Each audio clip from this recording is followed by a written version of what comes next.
le monde.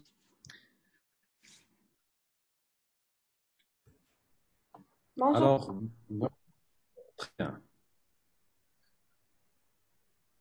Doit-on attendre les autres ou bien on peut commencer? Il y a 27, je vois. Normalement, ils sont tous là. On peut commencer. On peut commencer. Ouais, parfait, très bien. Ok, donc aujourd'hui, on va parler trouble de l'excitabilité. Donc ce TD va être scindé, donc on va le scinder en deux, d'accord, pour ne pas que ça soit trop cher pour vous. On va aborder donc la première partie, c'est les troubles du rythme ou troubles de l'excitabilité à l'étage supraventriculaire. Et la deuxième partie, donc on va l'organiser donc avec vous, durant laquelle on va aborder les troubles de l'excitabilité ou troubles du rythme ventriculaire, c'est-à-dire au-delà de la bifurcation ischienne. Donc pour commencer, donc on va bien entendu parler un petit peu des manifestations cliniques lorsqu'on a un trouble du rythme en général. Donc les troubles du rythme vont bien entendu entraîner généralement des palpitations, donc ce sont des tachycardies. Ces palpitations peuvent engendrer une certaine angoisse lorsque vous êtes allongé au repos et vous avez votre rythme qui s'emballe, qui dépasse une certaine fréquence cardiaque. Donc c'est une situation qui est relativement inconfortable pour la personne, pour les patients, et qui va générer une certaine angoisse. Lorsque vous avez donc aussi le rythme lorsqu'il s'emballe, lorsque le rythme, la fréquence cardiaque s'élève, on a vu donc jeudi que lorsque la fréquence cardiaque augmente, ça peut gêner les besoins du muscle cardiaque en oxygène vont bien entendu augmenter. Et là, ça peut parfois provoquer des précordialgies, donc des douleurs thoraciques qui sont bien entendu fonctionnelles. Et enfin, parfois, lorsque le trouble du rythme est vraiment rapide, donc il y a une baisse du débit cérébral et qui peut provoquer donc des vertiges, des lipothymies, voire même d'autres d'autres manifestations cliniques beaucoup plus rares peuvent bien entendu être ressenties, notamment en fait quand c'est et patients peuvent ressentir comme des rats. Donc il voit que le rythme est irrégulier, que de temps en temps il y a des pauses, donc tout cela. Très bien. Donc, la première manifestation sont les palpitations. Très bien.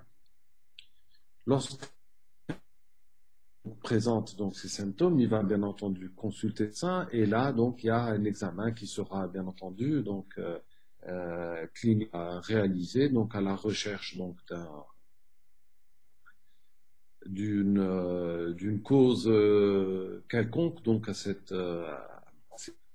l'examen clinique doit être bien entendu complet, exhaustif, et à la recherche même, il faut palper la thyroïde pour voir est-ce qu'il n'y a pas des nodules thyroïdiens, est-ce qu'il n'y a pas un goitre, donc il peut expliquer un petit peu un état, disons, de tachycardie, donc engendré par une hyperthyroïdie. Donc le médecin doit interroger longuement pour voir est-ce que ces tachycardies, est-ce qu'elles surviennent dans un contexte, est-ce que ça survient à l'effort ou bien au repos ou bien dans un autre contexte.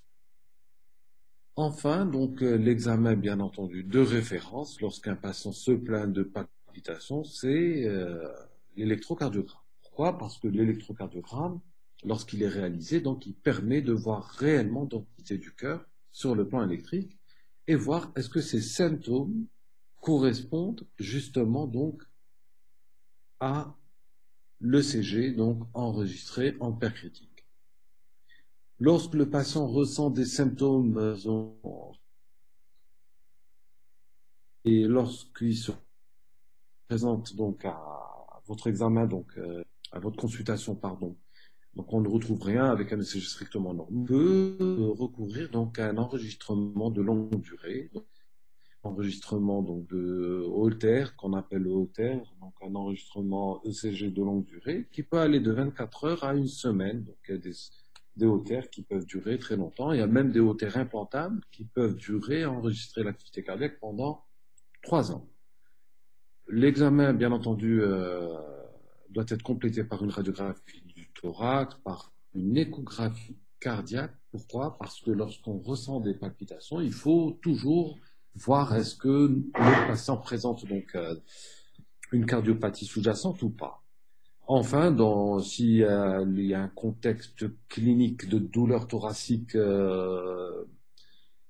qui précèdent les tachycardies ou bien qui sont contemporaines des tachycardies, si vraiment donc le patient ressent de l'angor, donc un angor fort, et si le patient est à haut risque coronarien, à ce moment-là, coronarographie peut éventuellement, surtout s'il y a l'électrocardiogramme, donc on voit l'activité ventriculaire, une couronne peut être réalisée.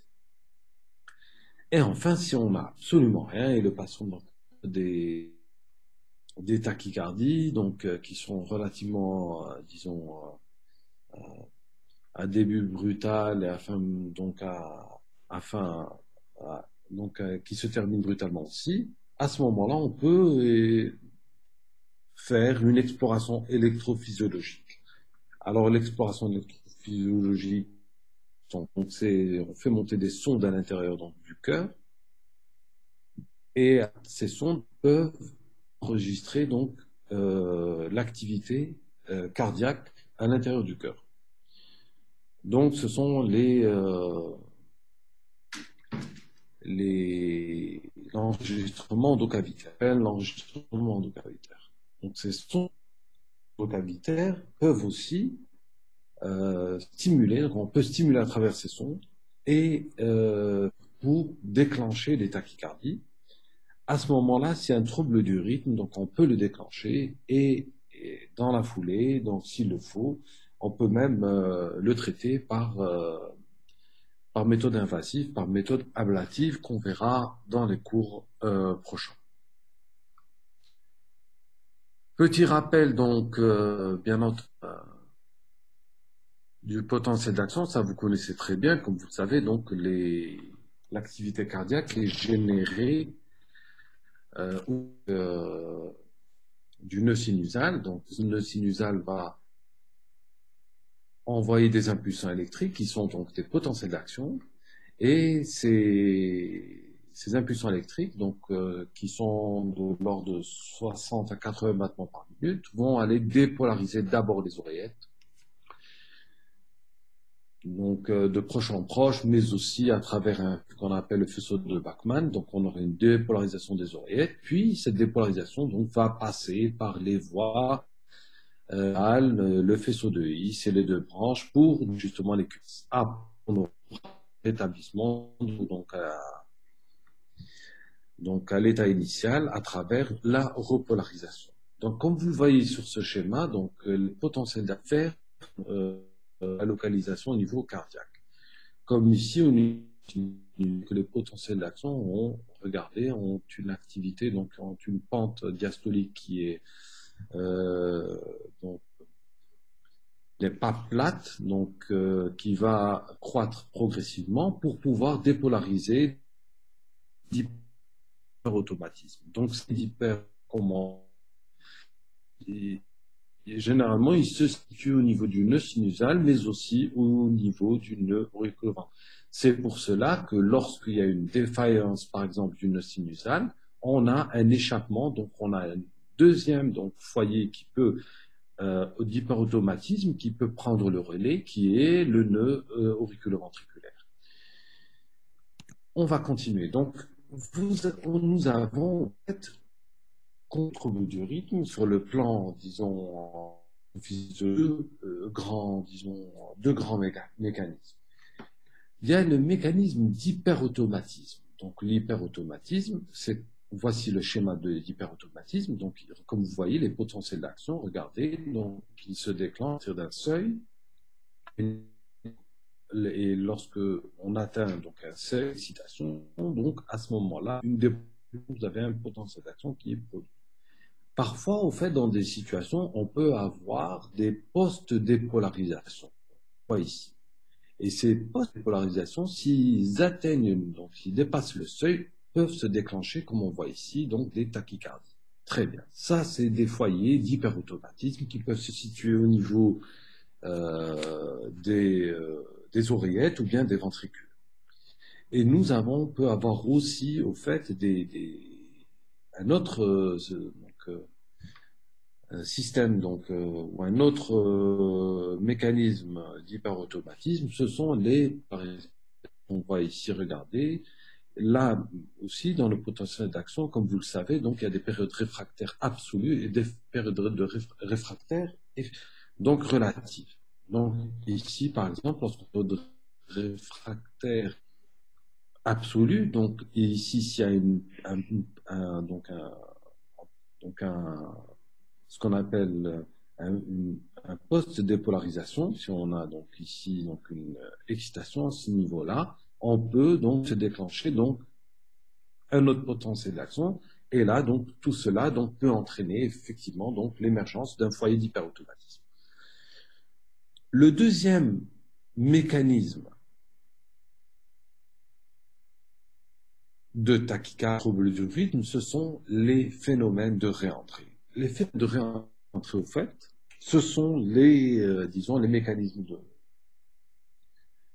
donc des arythmies qui sont les plus fréquents. Donc une réentrée, en quoi consiste au fait? Il suffit d'avoir au fait deux voies de conduction et des zones de bloc. On prend ici par exemple, vous avez donc une dépolarisation qui arrive ici. On prend ici l'exemple, par exemple, donc l'exemple du nœud auriculo-ventriculaire. Comme vous du nœud ventriculaire, donc un certain nombre de patients ou de personnes ont deux voies de conduction, une voie lente et une voie rapide. Alors, qu'est-ce qui se passe? Donc, vous avez la dépolarisation qui va venir donc, de l'oreillette, des oreillettes, et qui va pénétrer ici le nœud auriculo-ventriculaire. Donc on peut avoir ici, donc on aura donc le passage ici donc de cet influx électrique à travers les deux voies. Parfois, au fait, comme ici, il peut y avoir donc une extrasystole donc bloquée. Ici, on aura une extrasystole qui va entraîner donc un bloc au niveau d'une des voies de conduction. Donc regardez, donc l'influx électrique va venir ici pour aller vers les ventricules. Mais là, donc cet influx électrique aussi, donc peut remonter. Et s'il trouve que la voie ici est sortie de sa période réfractaire, il va la dépolariser de façon rétrograde. Et de là, regardez, peut donc se déclencher un phénomène de réentrée qui va entraîner des tachycardies. Donc ce mécanisme de réentrée, on peut le trouver partout, au niveau des oreillettes, comme au niveau du ventricule. Cela, ça va entraîner une tachycardie supraventriculaire. Si ça se passe au niveau du ventricule, on aura une tachycardie ventriculaire. Si ça se passe au niveau de la jonction, on peut avoir ce qu'on appelle ici, par exemple, la réentrée intranodale ou bien des tachycardies jonctionnelles. On verra tantôt quelques exemples. On va commencer par le plus simple. Le plus simple, ce sont les extrasystoles. Donc les extrasystoles, au fait, c'est des foyers d'hyperautomatisme qui vont déclencher des activités prématurées au niveau de l'oreillette. Donc on peut avoir ces foyers peuvent se situer au niveau de l'oreille droite, mais le plus souvent, ces foyers se situent au niveau de l'oreille gauche et plus précisément au niveau donc des veines pulmonaires. Donc les étiologies, on peut avoir des foyers d'hyperautomatisme, donc on peut avoir des extrasystoles atriales, donc dans des situations sur un cœur strict mono. Mais généralement, la présence de cardiopathie a tendance, disons, à aggraver la situation et faire émerger donc ce type de troubles durs. Toutes les tachycardies, que ce soit les cardiomyopathies dilatées, primitives, ischémiques, valvulaires, l'hypertension artérielle, donc aussi, donc tout ça donc, peut entraîner effectivement donc, l'émergence de foyers ectopiques. La conduite à tenir devant des extrasystoles isolées comme ça atriales peut être l'abstention. Mais si le patient ressent quand même des symptômes, ou bien si elles surviennent en salve, donc on peut poser donc qui sont en général soit des bêta-bloquants ou des inhibiteurs classiques ou carrément des antiarythmiques. Voici un exemple donc électrocardiographique donc d'une extrasystole atriale. Donc vous voyez ici un rythme sinusal régulier précède chaque QRS avec un intervalle PR normal. Et là, hop, apparition prématurée, regardez, donc d'une activité atriale qui va entraîner un QRS, donc qui va aller parcourir les voies notoïciennes et entraîner un QRS. Et on voit bien le couplage ici, regardez, qui est relativement plus précoce. Voici ce qu'on appelle un bigéninisme supraventriculaire, où on voit un complexe normal et après une extrasystole. On voit bien la morphologie donc, de cette onde P. Ici, c'est en V1. Donc, en V1, regardez ici, on a une onde P qui est biphasique. Donc, pourquoi biphasique? Parce que V1 se trouvant face aux cavités cardiaques droites, donc on voit arriver le vecteur de dépolarisation de l'oreille droite.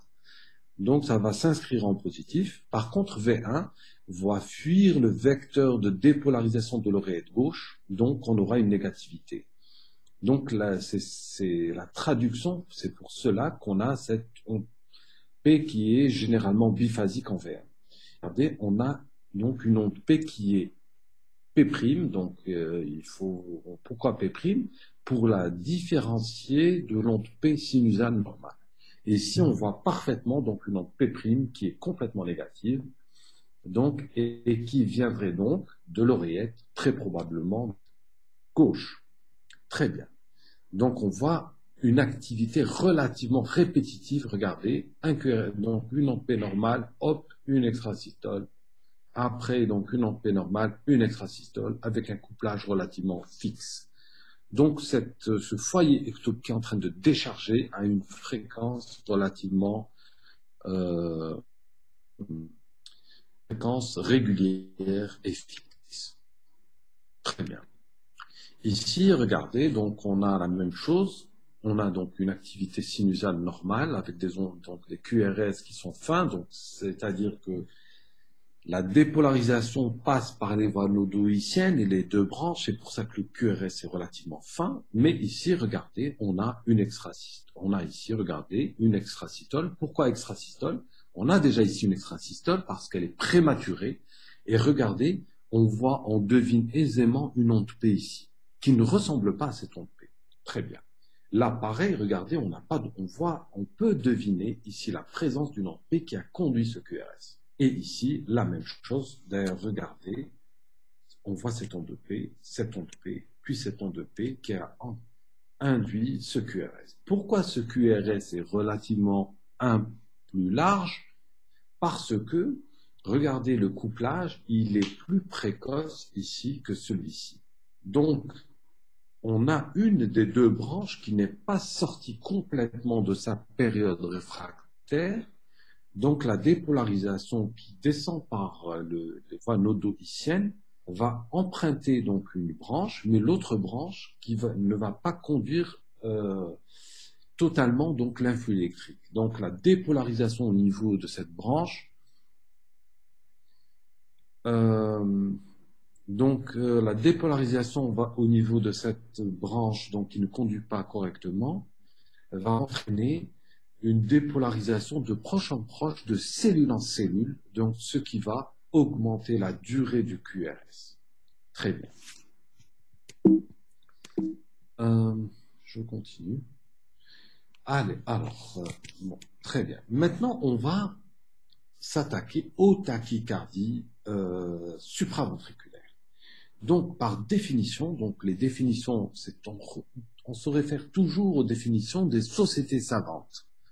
Donc, généralement, ces sociétés savantes, donc de référence, ce sont les sociétés savantes, donc nord-américaines, européennes et asiatiques. Et j'espère qu'on aura bientôt donc une société savante donc africaine qui va se greffer avec elles, pardon.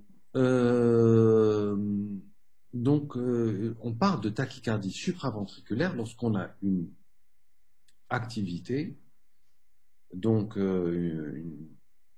électrique, donc qui est donc avec une activité atriale qui dépasse les 100 battements par minute au repos. Ce mécanisme, donc, bien entendu, doit, bien entendu, emprunter les voies nodoïciennes. Alors, regardez donc disons, les tachycardies qui peuvent survenir. Supraventriculaire toujours. Nous avons la tachycardie sinusale inappropriée. Ce sont des patients généralement, des patientes un peu plus. Donc ça touche donc le sexe féminin beaucoup plus que le sexe masculin. Donc c'est des patients qui sont pratiquement en tachycardie, même au repos. Donc ils font strictement rien. Ils ont une tachycardie qui dépasse les 100 battements par minute. Les tachycardies par réentrée sino-atriale, au fait, il y a une petite réentrée qui se trouve au niveau près du nœud sinusal.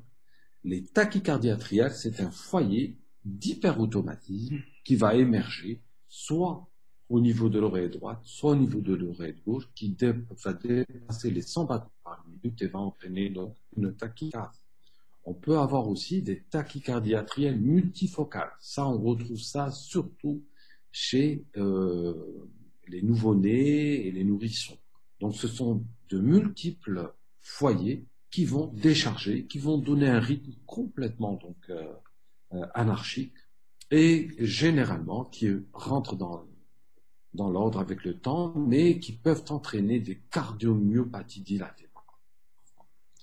Nous avons la fibrillation atriale. La fibrillation atriale, donc c'est une activité atriale anarchique qui se situe au niveau de l'oreille gauche, qui dépasse les 360 battements par minute et qui va donner donc une activité ventriculaire qui est complètement irrégulière. Nous avons le flotteur atrial. Le flotteur atrial, c'est une macro-réentrée généralement qui se situe au niveau de l'oreillette droite et qui tourne généralement entre 220 et 320 battements par minute.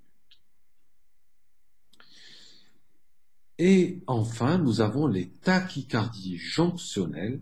Ce sont des tachycardies par réentrée. C'est soit la réentrée intranodale dont on a parlé tout à l'heure, on a déjà pris ça comme exemple, pour les phénomènes de réentrée, pour vous expliquer le mécanisme des tachycardies par réentrée.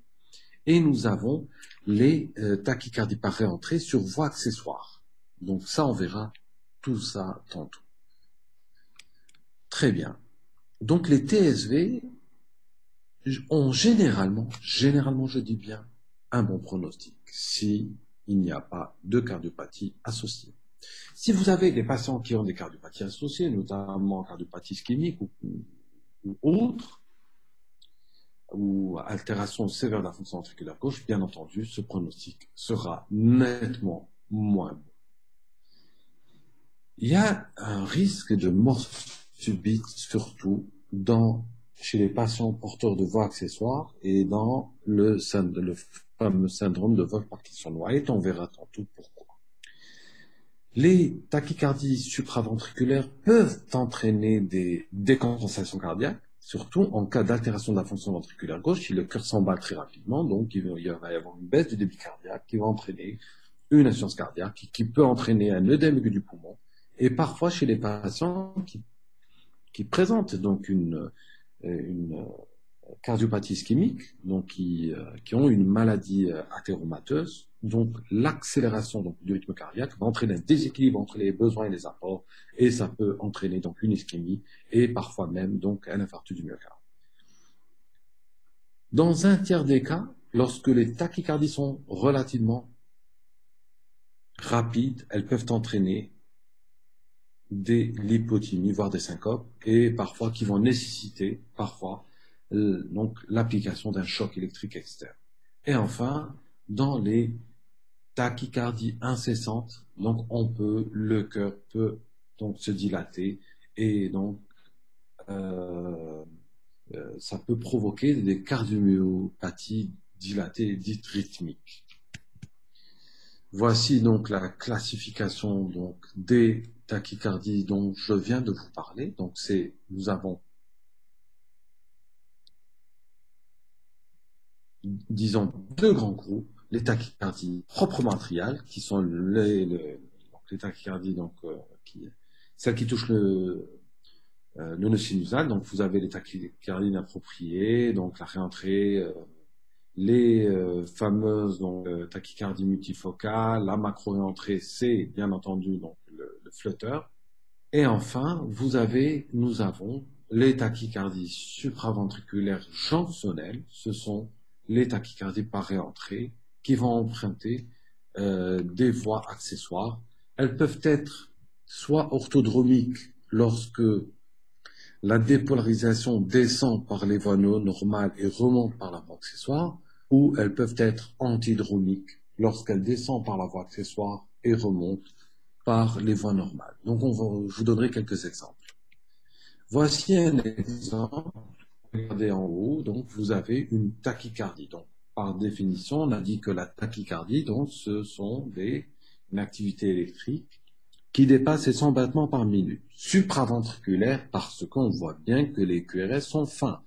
Donc, si les QRS sont fins, c'est qu'ils descendent par les voies noduliciennes et empruntent les deux branches. Donc, nous sommes certains que c'est une tachycardie qui est supraventriculaire.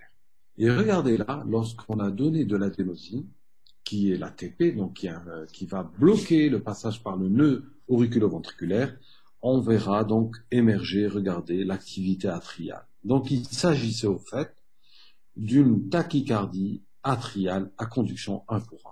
Très bien. Maintenant, on va aborder le flotteur atrial. Le flotteur atrial, comme je vous l'ai dit tout à l'heure, c'est une macro-réentrée dans l'oreillette droite qui va en général avoir une fréquence supérieure à 220 par minute, de 220 à 300. Généralement, c'est 280-300 par minute. L'aspect électrique, voici donc ce mécanisme de réentrée. Regardez, vous avez donc le circuit électrique qui va, donc l'activité électrique qui va passer, cette dépolarisation va emprunter la paroi latérale. Ici, on a donc la 24 supérieure, 24 inférieure, la crista terminalis. Donc, tout ça, en fait, ce sont des zones de bloc anatomiques. Et on voit bien ici, regardez, la dépolarisation qui va descendre par la paroi latérale va emprunter l'isthme cavo-tricuspide. Regardez, c'est ce qu'on appelle l'isthme cavo-tricuspide. Et qui va, regardez ici, il y a une zone de conduction lente qui va remonter donc par le septum interatrial, le toit de l'oreillette et qui va descendre. Ça va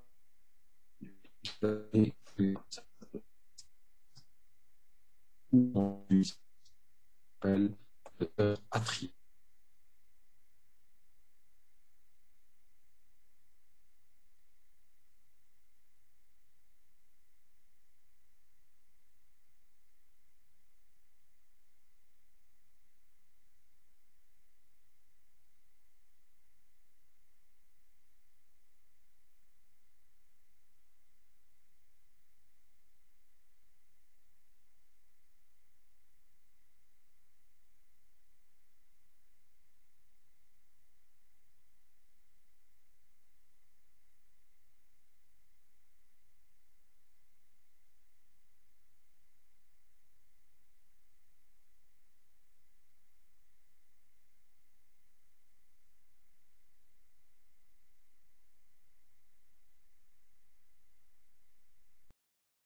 Oui. Est-ce que vous...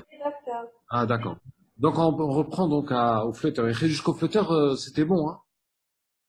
Oui. Allez, super, très bien. Allez, on reprend notre flotteur. OK. Donc, le flotteur atrial, donc la manifestation clinique, généralement, ce sont des palpitations. Le patient ressent des palpitations. Parfois, au fait, le patient va ressentir de la dyspnée. Pourquoi? C'est secondaire à une décompensation cardiaque. Parce que le flotteur, généralement, il est responsable donc d'épisodes d'insuffisance cardiaque, surtout droite.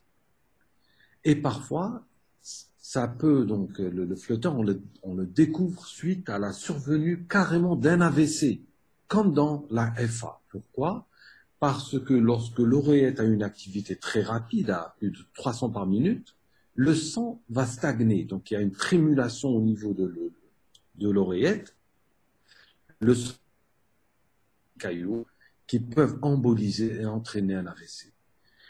L'étiologie du flotteur, généralement, au fait, on connaît, donc tout le monde peut développer un flotteur. Pourquoi? Parce que nous avons tout ce qu'il faut. Nous avons le substrat anatomique. Nous avons au niveau de l'oreille des zones de bloc. Donc il suffit qu'il y ait une extrasystole et on peut donc euh, voir apparaître ou voir émerger donc un flotteur atrial. Mais des situations donc peuvent donc favorisent donc disons qui peuvent favoriser donc l'émergence de ces troubles du rythme. Ce sont les l'hypertension artérielle, le cœur pulmonaire chronique. D'accord? Pourquoi? Parce que dans le cœur pulmonaire chronique ou bien dans toutes les cardiopathies, il peut y avoir au fait un remaniement donc au niveau des oreillettes. Et ce stress pariétal donc peut engendrer donc effectivement donc peut disons graver sur le plan anatomique et favoriser donc les conditions de survenue de ces arythmies. Les complications dont on vient de parler sont l'insuffisance cardiaque et les complications thromboemboliques. Le traitement, c'est bien entendu l'anticoagulation pour prévenir les risques thromboemboliques, le traitement antiarythmique, notamment donc l'amiodarone. Ce qui est contre-indiqué, c'est de donner les antiarythmiques de classe 1C. Pourquoi? Parce que ces antiarythmiques de classe 1C peuvent entraîner un flotteur 1 pour 1, conduction 1 pour 1. Ils vont donc ralentir un petit peu le flotteur, mais le faire émerger par le faire donc ils peuvent donc se favoriser donc son passage par les voies normales de façon rapide. Et le patient donc aura une tachycardie à 240 ou à 260 par minute et cette tachycardie peut entraîner donc une baisse donc du débit cérébral et entraîner une syncope. Le flotteur, lorsqu'il est mal toléré, donc c'est le choc électrique externe, et enfin on peut le traiter radicalement de façon définitive par les techniques ablatives par radiofréquence. Voici un exemple justement de cette technique par radiofréquence. Ici, regardez, nous avons le cœur ici. Ici, c'est une vue en OAD, en oblique antérieure gauche, en OAG, pardon, et oblique antérieure gauche. Donc, vous avez ici l'anneau tricuspide. Et ici, on a l'anneau mitral. Ici, c'est une sonde qui a été donc, introduite dans le sinus coronaire. Et ici, nous avons introduit une sonde au niveau de l'isthme cavo-tricuspide. Voici l'isthme cavo-tricuspide, c'est là. Donc la sonde, elle sort ici, elle est là. Nous avons fait rentrer une sonde par le sinus coronari, qui est là, qui est passé comme ça. Et là, donc on a fait ici introduire une sonde ici. Le principe, c'est de brûler de là à là. Alors, si vous brûlez donc toute cette isthme cavo-tricuspide, vous allez donc empêcher le circuit électrique de passer, de tourner encore une fois. Et lorsque vous faites ce blocage, vous brûlez entièrement, regardez comme ici, on voit ce flotteur qui va s'arrêter et on aura rétablissement du rythme sinusal. Donc cette technique est pratiquée dans notre service de cardiologie A1, qui est un service justement vraiment dédié à la rythmologie.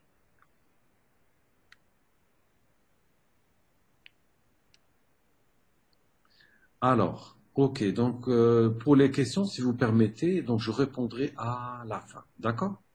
Très bien. Mais vous pouvez les poser hein, pour l'instant, comme ça, à la fin, donc je répondrai à vos questions. Très bien. Après, donc le flotteur, donc la fibrillation atriale. Regardez, la fibrillation atriale, c'est quoi? C'est une tachycardie, donc elle peut entrer une tachycardie, ou bien parfois on peut avoir aussi donc un rythme qui n'est pas vraiment tachycarde. Mais simplement, regardez, on a l'électrocardiogramme, on voit une absence d'onde P avec donc une trémulation au niveau de la ligne de base et surtout des intervalles RR complètement irréguliers. Très bien. Voici au fait, c'est quoi? Au fait, c'est des micro-réentrées au niveau de l'oreillette. Regardez de multiples micro-réentrées qui vont entraîner une activité rapide au niveau de l'oreillette à plus de 360 par minute qui est complètement désorganisée et qui va entraîner bien sûr cette tachycardie que l'on a vu ici avec ces intervalles RR qui sont irréguliers. Donc, pour qu'il y ait, bien entendu, donc, pour répondre un petit peu pour qu'il y ait justement donc ces tachycardies, il y a des conditions. C'est ce qu'on appelle le fameux triangle de Koumel. Donc, il faut avoir trois, disons, conditions. Ce sont le substrat anatomique. Généralement, c'est la présence donc des zones de conduction lente, des zones de bloc. Donc, il y a donc au niveau donc, du tissu, donc, des voies de conduction qui ne sont pas homogènes. Et aussi, c'est d'avoir deuxième condition, c'est d'avoir un déclencheur. Généralement, ce sont les extrasystoles qui sont le phénomène de déclenchement. Et enfin, un système qui va maintenir, c'est le système nerveux autonome, notamment le système nerveux sympathique. Donc la fréquence et l'incidence de la FA augmente, regarde, de façon exponentielle avec l'âge. Le traitement de la FA, c'est bien entendu l'anticoagulation, comme dans le flotteur, et aussi, donc, il faut donner un freinateur nodal, donc en l'occurrence soit de la digoxine, de bêta-bloquant ou un inhibiteur calcique, et on peut aussi procéder aussi à l'ablation par radiofréquence. L'ablation par radiofréquence, donc pour votre, disons, c'est justement l'isolation de ces veines. Parce qu'au fait, tout vient de ces veines pulmonaires. Donc, ces veines pulmonaires, regardez, c'est de là que se déclenche les tachycardies, extrasystoles. Et après, donc, ces extrasystoles donc, vont déclencher donc, ce micro-circuit qui sont secondaires à la présence aussi donc, d'un substrat qui est généralement la présence donc, de fibrose. C'est une véritable maladie de l'oreillette. Très bien. Maintenant, on va aborder les tachycardies jonctionnelles. Ici, on va aborder la première tachycardie qui est la réentrée intranodale. Alors, comme je vous l'ai dit, donc ici vous avez les oreillettes, ici vous avez les ventricules, ici le nœud auriculoventriculaire, donc la voie lente et la voie rapide. Et on voit ici généralement donc la dépolarisation vient du nœud sinusal, les oreillettes, le nœud auriculoventriculaire, donc ici, voie lente, voie rapide, et ça descend au ventricule. Regardez ici, lorsqu'il y a une extrasystole précoce qui va bloquer le passage ici, qui est une extrasystole, donc qui va trouver ici la période réfractaire, donc qui va bloquer le passage par ici la voie rapide. Donc qu'est-ce qu'on aura? On va donc avoir la dépolarisation qui va descendre par la voie lente, c'est celle-ci, mais après, cette même dépolarisation va remonter, donc cet influx électrique va remonter donc par rétrograde par la voie rapide et entraîner, regardez, une tachycardie. Donc une autre, donc regardez, il va y avoir ce qu'on appelle un phénomène de réentrée. Donc ici vous avez, on a déclenché ce phénomène, regardez ici, donc on a stimulé, c'est ça l'étude électrophysiologique, donc on stimule à une fréquence, et après on envoie une extrasystole. Cette extrasystole, donc ici, regardez, va bloquer le passage par la voie lente, et on va voir ici, regardez, la voie rapide, pardon, donc on aura passage par la voie lente, et après on aura ici, ça va remonter par la voie rapide, et ça va tourner. Donc on aura ici, on aura une activité atriale, ici, et ventriculaire. Ventriculaire, atriale, ventriculaire, atriale. Pourquoi? Parce que ici, ça va tourner sans arrêt et que ça va dépolariser l'oreillette et le ventricule en même temps. C'est pour ça qu'on aura le V et le A qui seront complètement collés. Voici un exemple sur un électrocardiogramme. Regardez. Ici, on a un rythme sinusal régulier, des extrasystoles, donc on voit bien les ondes P qui ne se ressemblent pas du tout.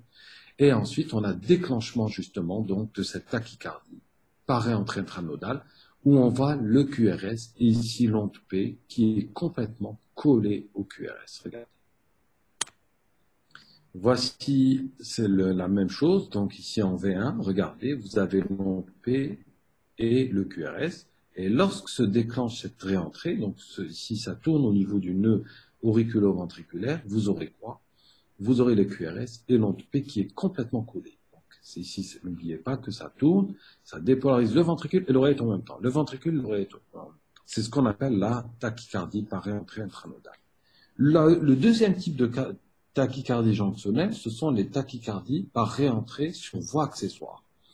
Et là, vous voyez donc ici, lorsqu'on a une voie accessoire, donc la voie accessoire peut être présente normalement en situation normale. Vous savez que l'anneau tricuspide et l'anneau mitral, ce sont des anneaux fibrotiques et qui vont se comporter comme des isolants sur le plan électrique. Et lorsque vous avez donc, et parfois, il peut y avoir une communication par une fibre électrique. S'il y a une communication donc ici entre les fibres et par l'intermédiaire d'une fibre électrique, ou bien si ici au niveau de lorsqu'il y a eu l'embryogenèse, lorsque ici la formation de l'anneau s'est faite d'une façon incomplète, il peut y avoir donc un passage électrique en dehors des voies normales.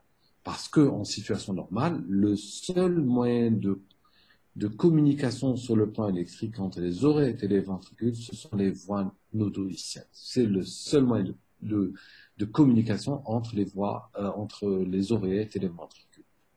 Et ici, regardez, on a une tachycardie et c'est par réentrée, ce phénomène toujours de réentrée dont on a parlé au début. Et regardez ici, l'influx électrique donc, va descendre par les voies normales et remonter par la voie accessoire. C'est ce qu'on appelle donc une réentrée orthodromique. Il peut y avoir aussi un phénomène autre, c'est une réentrée, donc une tachycardie par réentrée antidromique. Donc ça descend par les voies accessoires et ça remonte par les voies normales. Comment on fait la différence? Ici, lorsque ça descend normal, on aura des QRS qui seront fins.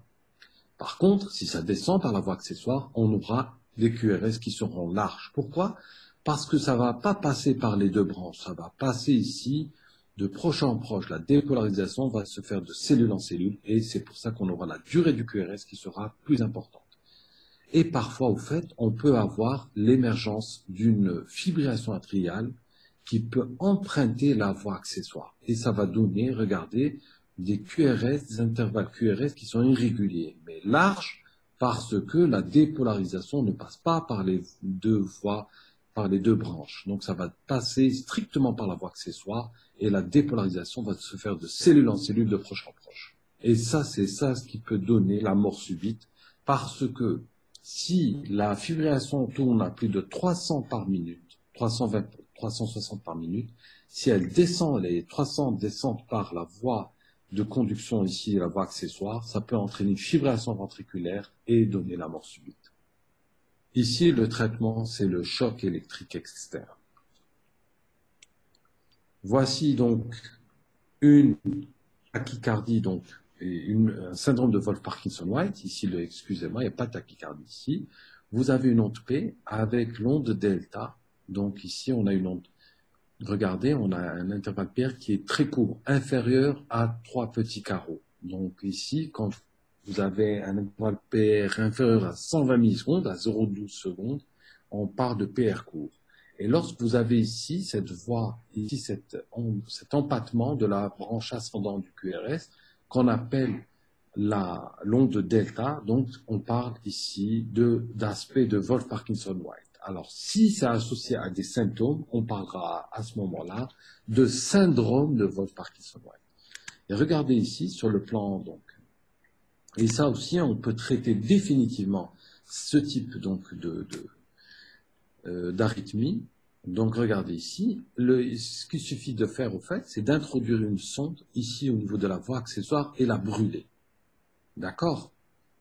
Donc, cette voie accessoire, regardez, pourquoi on a cette onde delta? Parce que lorsque la dépolarisation descend par la voie accessoire, la dépolarisation du ventricule va se faire de proche en proche. C'est pour ça qu'on aura donc un élargissement du QRS. Et l'intervalle PR, pourquoi?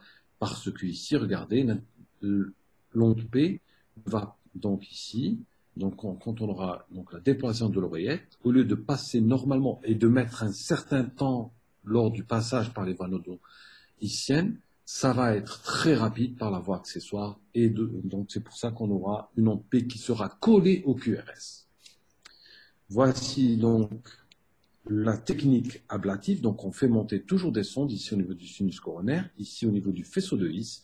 Et là, nous avons par exemple ici une voie accessoire qui est latérale droite.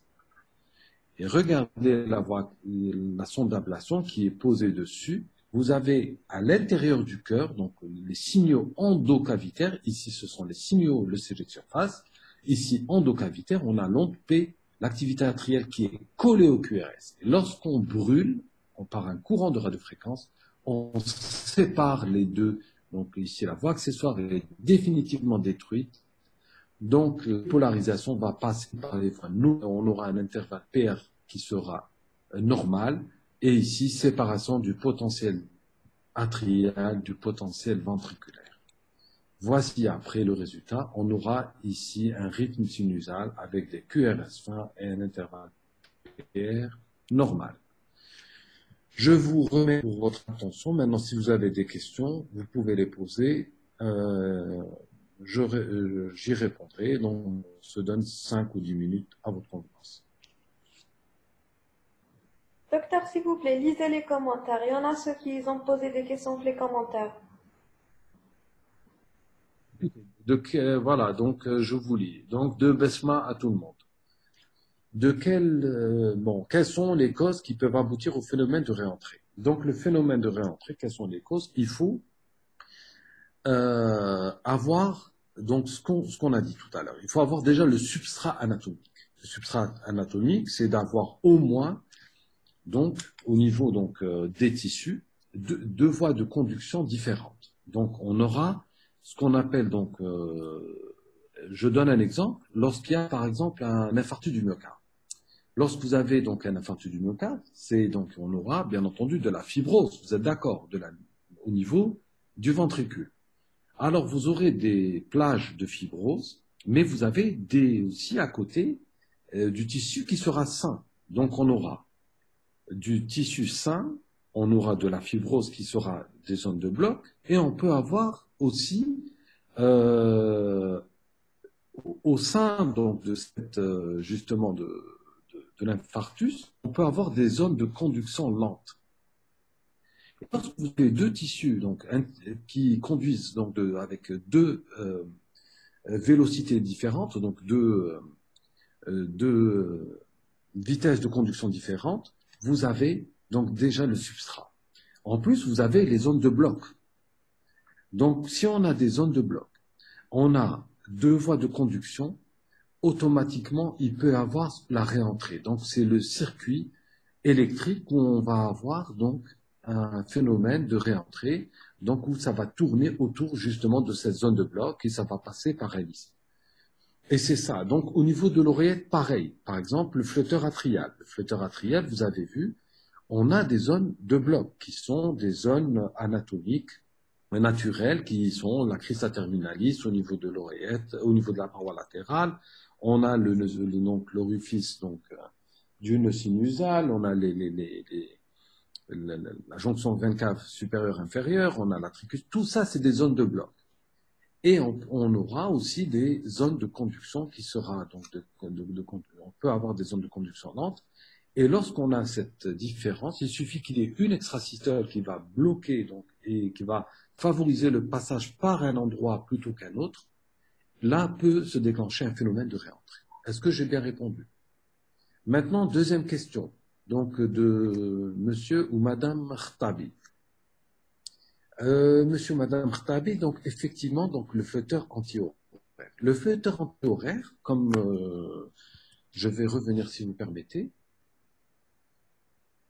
Alors, je vais revenir au flotteur.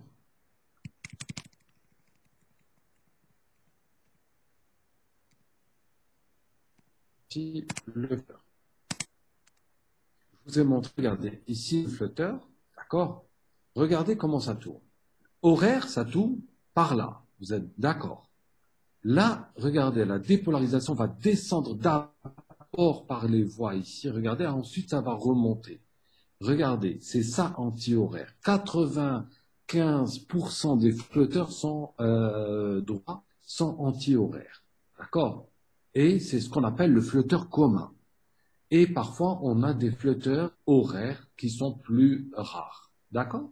Ici, un exemple. Voici un flotteur horaire. D'accord? Très bien. Ok.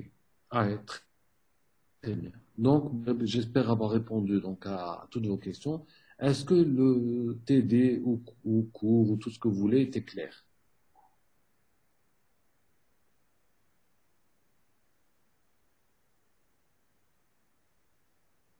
Parfait. Donc,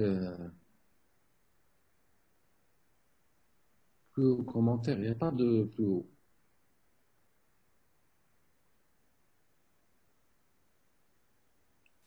Tout le monde? Écoutez, il n'y a pas plus haut, hein.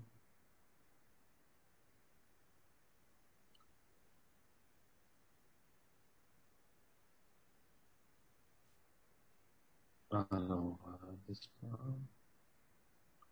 Ah, d'accord. Après multifocal, on aura lors de chaque cycle un foyer qui va prendre le rôle d'excitation ou bien tous les foyers fonctionnent simultanément. Au fait, là, c'est pas un jeu de rôle. En fait, ils vont décharger chacun va décharger à son propre rythme, d'accord? Et dès que les voies de conduction donc normales, les voies nodoliciennes sont sorties de leur période réfractaire, dès que le ventricule est sorti de sa période réfractaire, il sera dépolarisé, d'accord? Voilà. Très bien. Écoutez, je remercie tout le monde. Je vous remercie tous de votre attention. Je vous souhaite donc une fête d'indépendance heureuse pour vous tous. Et j'espère que vous vous porterez bien et qu'on se verra un jour, Inch'Allah. Allez, bon week-end et bonne fête d'indépendance. À bientôt, Inch'Allah.